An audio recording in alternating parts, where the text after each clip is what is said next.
Uma advertência contra a falsa santificação.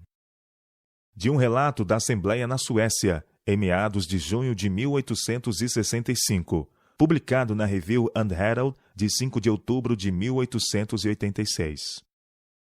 Durante as reuniões em Örebro, fui impelida pelo Espírito do Senhor a apresentar sua lei como a grande norma de justiça e a advertir nosso povo contra a falsa santificação moderna, que tem sua origem na adoração da vontade e não na submissão à vontade de Deus. Este erro está rapidamente inundando o mundo, e como testemunhas de Deus, seremos convidados a dar decidido testemunho contra ele. É um dos maiores embustes dos últimos dias e constituirá uma tentação para todos os que creem na verdade presente. Aqueles cuja fé não está firmemente estabelecida sobre a palavra de Deus serão enganados. E a parte mais triste de tudo isso é que bem poucos dos que são enganados por esses erros encontram novamente o caminho para a luz. A Bíblia é a norma para provar as alegações de todos os que professam santificação.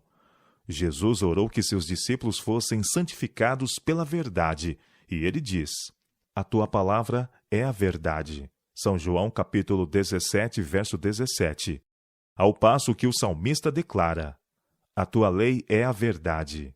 Salmo 119, verso 142. Todos aqueles a quem Deus está guiando manifestarão elevada consideração pelas Escrituras, nas quais é ouvida sua voz. A Bíblia se lhes há útil para o ensino, para a repreensão, para a correção, para a educação na justiça, a fim de que o homem de Deus seja perfeito e perfeitamente habilitado para toda boa obra. 2 Timóteo, capítulo 3, verso 16. Pelos seus frutos os conhecereis. São Mateus, capítulo 7, verso 16. Não precisamos de outra evidência para formar juízo sobre a santificação de homens. Se tiverem receio de não estar obedecendo a toda a vontade de Deus, se diligentemente prestam atenção à sua voz, confiando em sua sabedoria e fazendo de sua palavra o seu conselheiro, então, embora não façam alarde de sua bondade superior, podemos estar certos de que estão procurando alcançar a perfeição do caráter cristão. No entanto, se os que pretendem possuir santidade dão a entender que não precisam mais examinar as Escrituras, não devemos hesitar em declarar que sua santificação é espúria. Estão se estribando no seu próprio entendimento, em vez de submeter-se à vontade de Deus. Deus requer nesse tempo exatamente o que ele requereu do santo par no Éden: perfeita obediência a seus preceitos. Sua lei continua sendo a mesma em todos os séculos.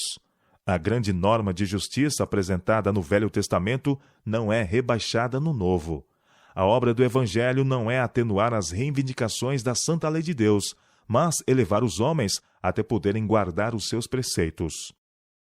A fé em Cristo que salva a alma não é o que muitos imaginam que ela é.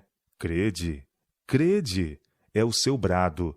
Tão somente crede em Cristo e sereis salvos. É tudo o que tereis de fazer. Embora a verdadeira fé confie inteiramente em Cristo para a salvação, ela conduzirá à perfeita conformidade com a lei de Deus.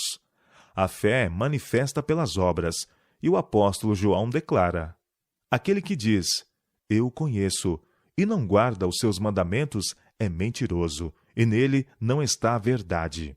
1 São João, capítulo 2, verso 4. É perigoso confiar nos sentimentos ou impressões, pois são guias que não merecem confiança. A lei de Deus é a única norma correta de santidade. É por essa lei que deve ser julgado o caráter. Se quem anda em busca da salvação perguntasse: que devo fazer para herdar a vida eterna? Os mestres modernos da santificação responderiam: crê somente que Jesus te salva. Quando, porém, essa pergunta é feita a Cristo, ele disse: que está escrito na lei? Como interpretas?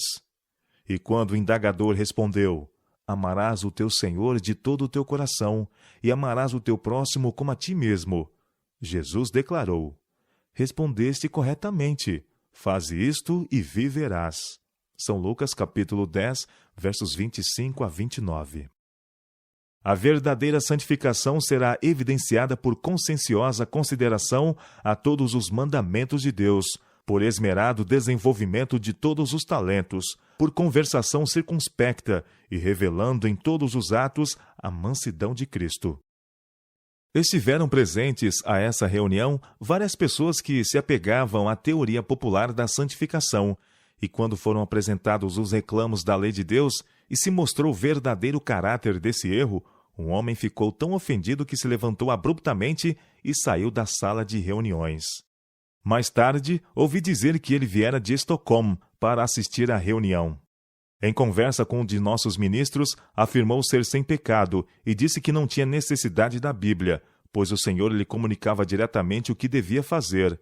Ele se achava muito além dos ensinos da Bíblia.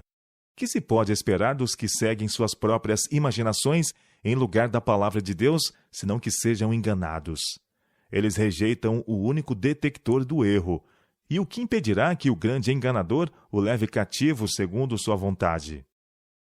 Esse homem representa uma classe de pessoas.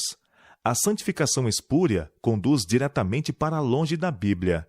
A religião é reduzida a uma fábula. Sentimentos e impressões torna-se o critério. Conquanto pretendem ser sem pecado e se gabem de sua justiça, os que alegam possuir santificação ensinam que os homens têm permissão para transgredir a lei de Deus e os que obedecem a seus preceitos caíram da graça. A apresentação de seus reclamos suscita a oposição da parte deles e provoca ira e desprezo. Assim é revelado o seu caráter, pois o pendor da carne é inimizade contra Deus, pois não está sujeito à lei de Deus, nem mesmo pode estar. Romanos capítulo 8, verso 7.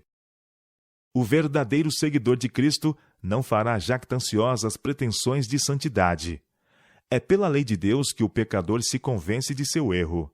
Ele vê sua própria pecaminosidade em contraste com a perfeita justiça imposta por ela, e isto conduz à humildade e arrependimento.